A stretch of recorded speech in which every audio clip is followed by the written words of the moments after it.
ବାହାରେ ଝିଅ ବା ତୋ ଡାଟକୁ ଏମିତି ଗୋଟିଏ ଦୋଷ କି ରାସ୍ତାରେ ଆଣି ଠିଆ କରେଇ ଦେଇଛୁ।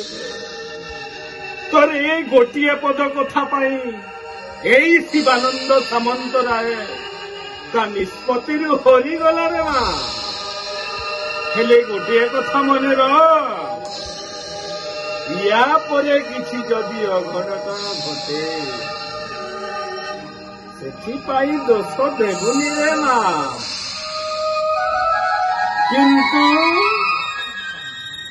ତୁ ମୋ ଝିଅ, ତୋତେ ବି ମନେ କରିପାରିବିନି ରେ ମା। ତୁ ମୋ କଲିଜା, ଯେତେ ଭୁଲ କରିଲେ ବି ତୁ ମୋ ଆପଣା ରେ ମା। କିନ୍ତୁ ଗୋଟିଏ କଥା ମନେ ରହ,